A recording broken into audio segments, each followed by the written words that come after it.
Hi there, I'm going to show you how to use the Recolor function in Illustrator, as well as the Generative Recolor function, where you can use a prompt to describe the overall color palette and the feel of your vector drawing. In the course, you have this download of a ducky, rubber ducky. I actually generated this ducky in Illustrator, which you can do when you open Illustrator, and on the Properties panel, on the right here, you'll have an area where you can generate a vector drawing based on a prompt, which is super cool. We're going to start by using the selection tool up here.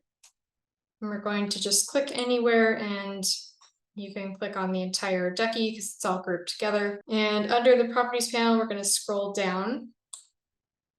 And all the way at the bottom under quick actions, there is the recolor, and it brings up this recolor panel here. So what you can do is each one of these little circles here corresponds to a color within the vector drawing. So I'm just going to drag this large circle around, and as I do, it changes all of the colors because they're all linked together. If you just want to change one color, you can unlink it right here, and you can drag one color around. You can link it back together, and then they'll all move as a unit. Under prominent colors, you can hold it and slide to make one color more prominent than another, and Control-Z makes it go back to what it was before. You can make the color wheel brighter or darker using this toggle down here. Another cool thing is there's this color library, which you can choose a bunch of different themes. For example, art history, and choose pop art, see what that does. It's kind of fun. Under the colors drop down here, you can choose how many colors you want to be in the vector drawing. And that kind of makes it easier to see which colors you're moving around. Under the color theme picker, you can take a photo that you have or some sort of reference image, and you can choose the colors from the photo, and it will translate that to your drawing or your vector here. So I have this photo from my wedding, and I'm going to Control-C, I'm going to copy it. And I'm just going to place it outside the artboard here. Click on the duck, go back to Recolor. I'm going to choose Color Theme Picker, and then I'm just going to circle the colors within the image, and it translates it to my duck here, which is super cool. And I can adjust it, make it a little bit brighter. And there you go, that's the recolor function.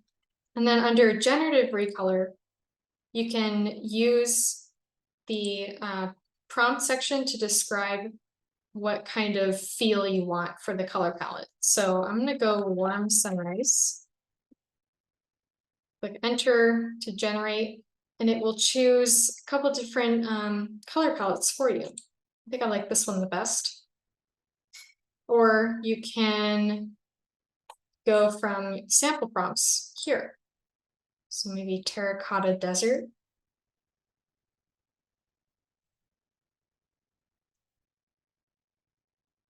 Or dark blue midnight. That's cool. I like that. Okay, so now that we've explored the recolor section, let's say you have an illustration that's not a vector image.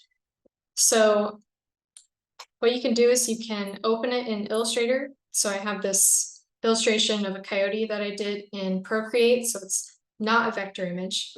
And what I want to do is make it into a vector image so that I can recolor it. So what I'm going to do is I'm going to go to Image Trace under Quick Actions, and you can choose how many colors you want there to be in the illustration. For the sake of simplicity, I think I'm going to go with 6 colors.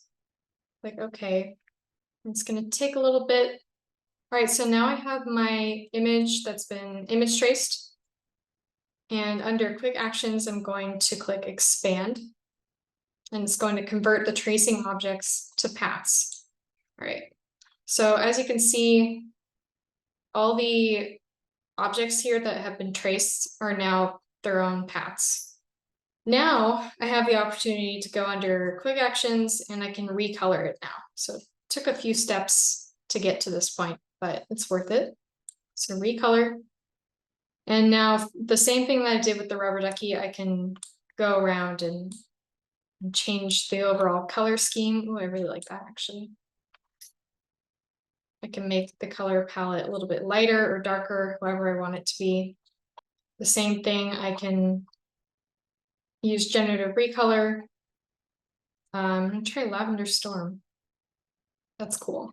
So yeah, that's how you can take your own image that's not a vector image, make it into one, and recolor it. And this way you can kind of explore different color palettes. Maybe you want to make another illustration like this. Maybe it's a different animal and you want to explore some different palettes with it. Thank you. I hope you found this useful or insightful, and I will see you later in the lecture.